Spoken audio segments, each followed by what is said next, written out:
Could I have your attention, please? Yes, we'll have to all turn this way. Ladies and gentlemen, thank you. Just temporarily. Welcome. On behalf of the Corporation for Public Broadcasting, in conjunction with the Picnic Theatre Company, we are proud to welcome you to our ongoing series, British Murders Most Foul. Tonight's episode is brought to you by that master of mystery herself, Miss Agatha Christie, as we present to you an unexpected guest. Tonight's performance is made possible by the generous contributions of viewers such as you, as well as our corporate underwriters, Xerox Corporation, and Brill Cream. Brill Cream, a little dab will do you. So please enjoy Act 1 of Agatha Christie's An Unexpected Guest.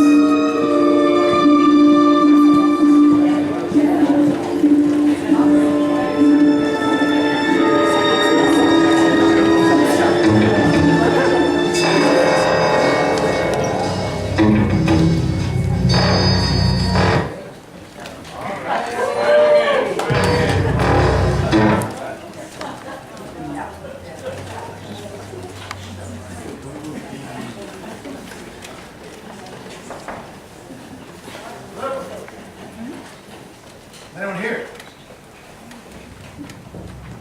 Oh, terribly sorry. This confounded fog, I just ran my car off the road into a ditch, and well, I haven't the foggiest idea where I am. I've been driving these twisty lanes for a couple hours now.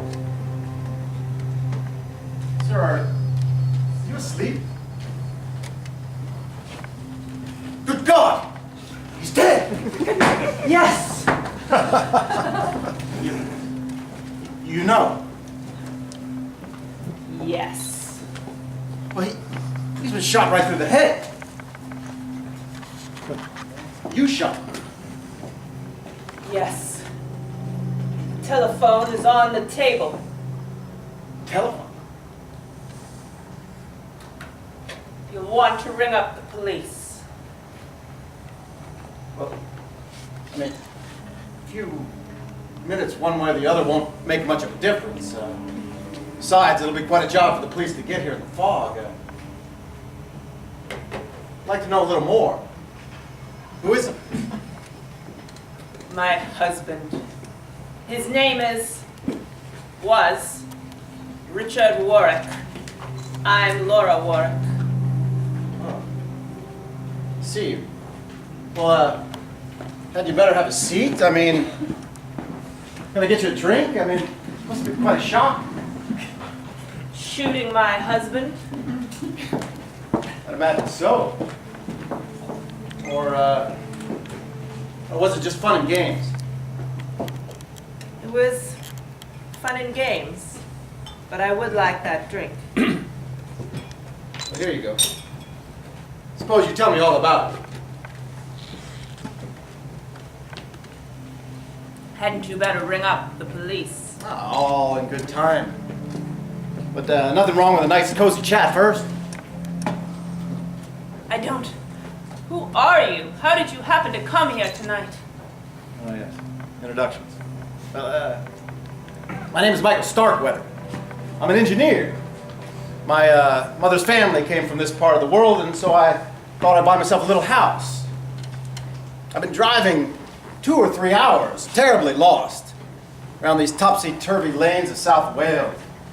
Anyway, car ran into a ditch, fog everywhere.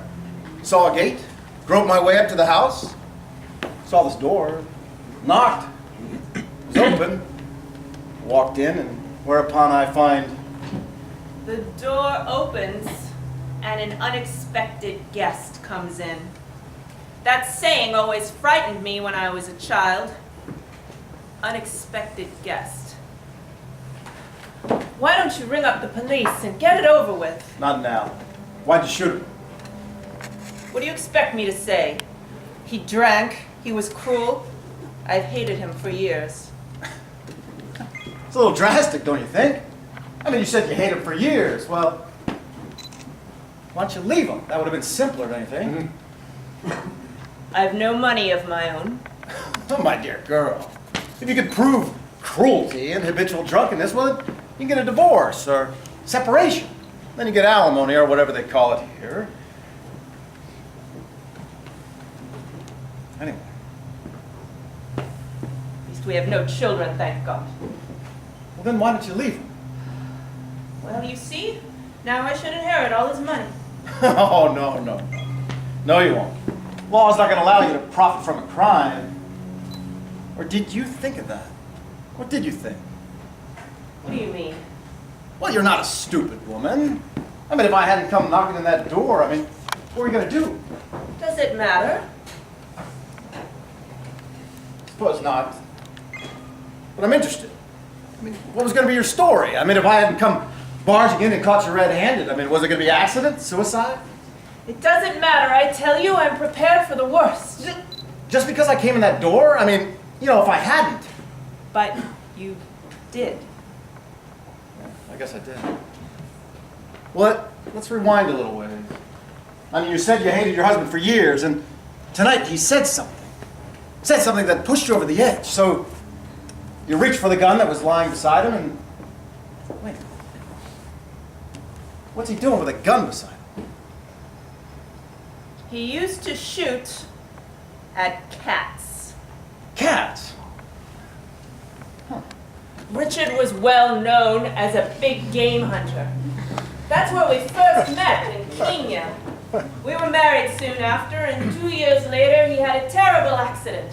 He was mauled by a lion.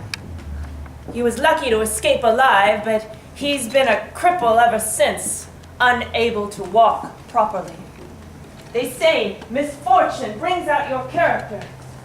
It brought out the very worst in his. Vindictiveness, sadism, violence, cruelty, drinking too much. He made life hell for everyone in this house. But we put up with it because you know what they say? So sad about poor Richard being an invalid. All his life, the thing he liked to do best was shooting. So every night, after I went up to bed alone, he'd sit there in his favorite chair, and Angel, his valet, would bring his brandy and a gun and leave the window wide open so that Richard could look out for the gleam of a cat's eye or a stray rabbit or dog that he could shoot. Seems like a pretty perverted sense of humor. I mean, why don't you leave him? He was a terrible man. Must we go on? Don't you realize it would be far better to ring up the police and get it over with? How much courage do you have? I mean, can you lie convincingly if necessary? You're crazy. Oh. You don't know what you're doing. Oh, I know exactly what I'm doing. Becoming an accessory after the fact. But why? Why? Well, I suppose it's because you're an attractive woman. I'd hate to see an attractive woman locked in prison for the best years of her life. Everything I've told you may be lies. Maybe. Maybe I'm a sucker. But I don't know, but I believe you. Look, who else is in this house? Well, there's Eleanor, Richard's mother. There's Bennett, a caregiver, a hospital nurse who looks after Richard, is very devoted to the family. There's Angel, the valet. And then there's Jan, Richard's half-brother. He's very affectionate and sweet, but he's what they call slow-witted. But you're very fond of him, aren't you? Very fond of him. That's why I couldn't leave Richard. You see, he would have sent Jan to an institution. Yes. Well, I see. How is it no one heard the shot tonight? Oh. Well, Eleanor is hard of hearing. Benny's room is on the other side of the house. Angel's room is shut off by a cellar door, and Jan's room is above Richard's, but he goes to bed early and sleeps heavily. Huh. It's extremely fortunate. But what are you saying? That we could make it look like a suicide? No, I don't think so. There's no scorching above the temple, so the shot would have had to been taken from quite some distance. So that rules out an accident. Means it's murder, plain murder. Richard have any enemies? Enemies? Yeah, anyone from his lion or tiger shooting days? I can't think. Come on now, you've told me what kind of man Richard was. Surely there had to be something, someone, threats, justifiable threats. There was a man whose child Richard ran over when we lived in Norfolk 2 years ago. He was driving drunk, as usual. He went through the village at 60 miles an hour, zigzagging. A child ran out into the street and Richard knocked him down. He was killed instantly. Richard could drive a car? Yes, it had to be specially fitted with special controls. Huh. Well, what about the boy? I mean, was Richard charged for manslaughter? There was an inquest. Richard was exonerated completely. Weren't there any witnesses? The child's father, he saw the whole thing. And a nurse, another of Richard's minions who was in the car with him, Nurse Warburton. According to her, the car was only going 30 miles an hour and he'd had only one glass of sherry and the accident was completely unavoidable. It happened so fast. Of course, the police believed her and not the child's father. Anyone would have believed Nurse Warburton. She was the very epitome of reliability and accuracy and careful understatement. Were you in the car? No. Well, how do you know she's lying? Richard spoke very freely of the whole thing after he came back from the inquest the next day at luncheon. He said, "Jolly good show, Warby. You've probably got me off a very long jail sentence." And she said, "Oh, you don't deserve it, Mr. Warwick. You were drinking and driving again, that poor, poor child." And he said, "Oh, forget about it. What's one more brat in this overcrowded world?" The more I hear about your husband, the more I think that what happened tonight was justifiable homicide. Look, what about the boy's father? Does he still live in Norfolk? No, he was visiting his wife's relatives. He came from Canada. Well, that's a long way off. Yeah, I think there's some possibilities here. Take some time to catch up. Look, do you have some newspapers lying around? Newspapers, on the desk. What are you going to do? Gonna manufacture evidence. But suppose the police find this man. Well, Canada's a long way off, but it'll take some time to catch up. I don't like it. My dear girl, you can't afford to be choosy. Now, what was the name of this man? Something Scottish. MacLeod, McGregor, I don't remember. Can't remember, we'll have to do. Do you remember anything? A date, something useful? I can tell you the date the accident happened. It was May 15th. Huh, that solves one problem. We're in luck. This paper's dated the 15th. But it's November. All we have to do is deal with the consonants now. M, little A, little Y. Do you have any paste? What are you doing? Simple. How to be a criminal in one easy step. First, take a blank piece of paper, kind they sell all over England. Next, and look here, paste the letters together, little glue. Voila, May 15th, paid in full. Take the letter, fold it up, stick it in his lapel, and then burn the evidence. Oh, wait, that's my lighter. Don't get upset. You're not losing your nerve, are you? No, I've just got to think. You don't have to think. Just do what I'm going to tell you. Now, you have a furnace down here. Yes, in the kitchen. All right. Take this and take it to the furnace and burn it. And run upstairs. You're get into a dress or negligee or whatever you have. And then, do you have any aspirin? Yes. Okay. Take the aspirin and dump it into the loo, and then go to Benny's room or your mother-in-law's room, and then say you have a terrible headache. Leave the door open. And then you'll hear a shot. A shot? Yeah, leave that to me.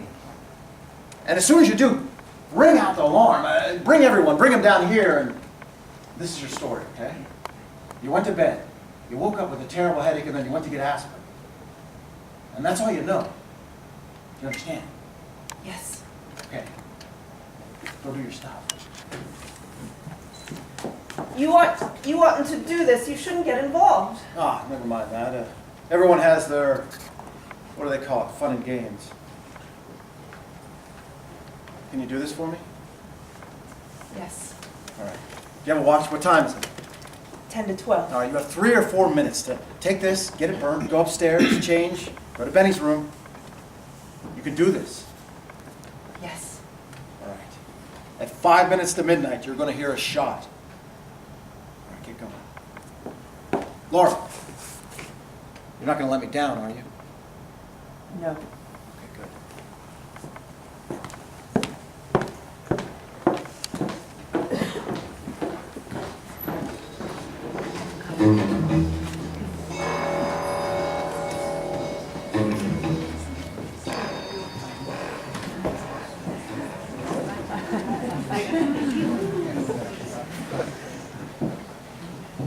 Sergeant Cadwallader! He's in the midst and the mellow fruitfulness, close bosom friend of the maturing sun. Poetry again? You'd hardly credit You'd hardly credit the fine deities of poetry when you think of the terrible time we had getting here last night, Inspector. Worst fog I've known in years. None of the accidents piled up the way they did on the Cardiff Road. Have the fingerprint boys finished their job yet? Oh yes, got them right here. Any trouble from the household about taking their prints? No trouble whatsoever. Anxious to help, you might say. Let's see. All right, we have Richard Warwick, the deceased, Mrs. Laura Warwick, his wife, Mrs. Eleanor Warwick Sr., his mother, Jan, his brother, Bennett the caretaker, and is this Angel? The butler or valet, that's right. And then there'll be 2 other sets of prints. One will be Michael Starkweather's. He gave Mrs. Warwick brandy and brought the gun in from the garden. Starkweather. You don't like him? No, what's he even doing here is what I'd like to know. Runs his car into a ditch and just happens to come into a house where there's been a murder done. You nearly ran our car into a ditch going into a house where there'd been a murder done. I asked him what he was doing. Seems he's here looking for a little house or cottage. Hears he had a Welsh grandmother. He used to come up here as a boy. Well, if you had a Welsh grandmother, that might be a different matter entirely. I should be getting a report on him from Aberdeen every moment. In the meantime, about this second set of unidentified prints. The prints of a man's hand lying flat on the table by the body, and blurred impressions on the inside and outside of the French windows. Gregor. Could be that there weren't any on the gun, although I suppose you'd think a man with sense would wear gloves. An unbalanced man like McGregor wouldn't think of a thing like that. Perhaps it was a guest in the house. I understand from Mrs. Warwick that there weren't any guests in the house yesterday, but perhaps that Angel will know more. Ask him to come in, Sergeant. Yes, ma'am. Henry Angel, get in here. Yes, Mr. Angel, have a seat. Now, you have been butler and valet to Mr. Warwick for how long? Pardon me, sir, do you sincerely expect me to answer her inquiries? We do sincerely expect it, and you will mind your manners. in front of Wales' first female inspector. That's quite all right, Sergeant. Wales is no quicker to stomach change than anywhere else in the world, I suppose.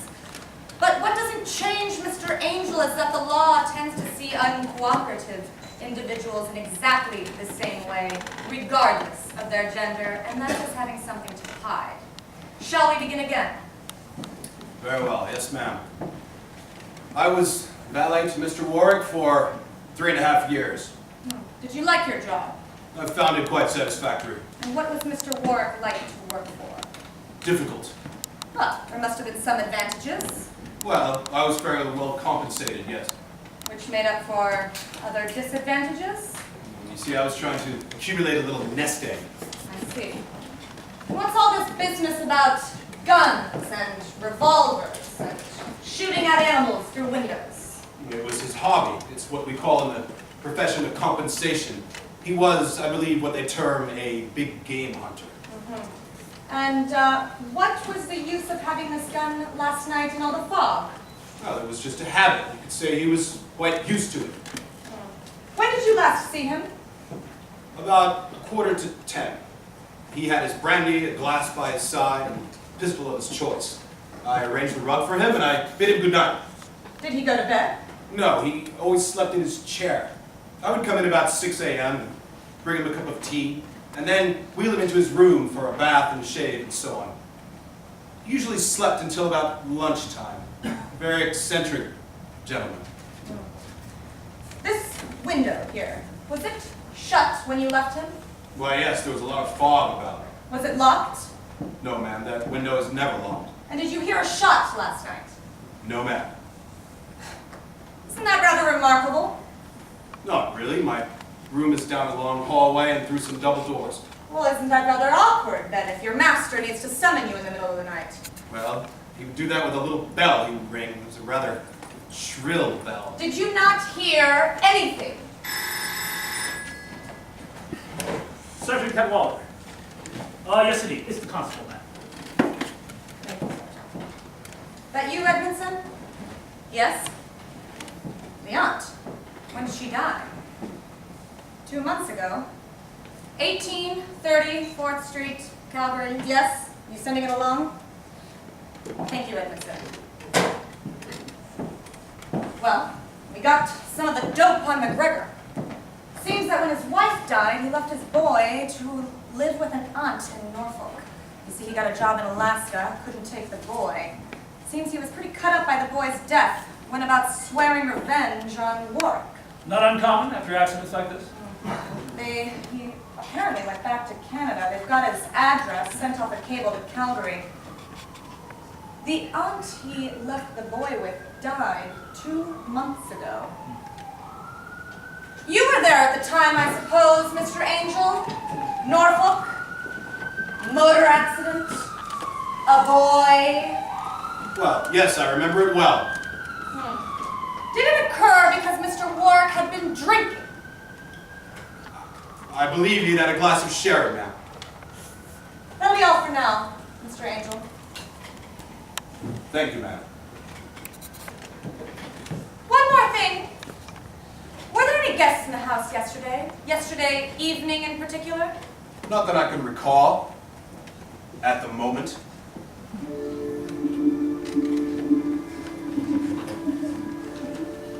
To Richard Warwick, I wasn't a man.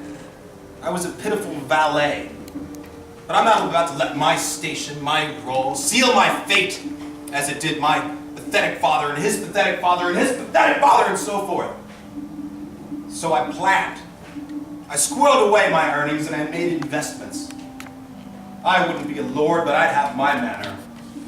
But Richard saw it all and he said, "Oh boy, I've got a real estate scheme that can't lose. Put your lot in that and we'll be rich and we'll laugh about it down at the club."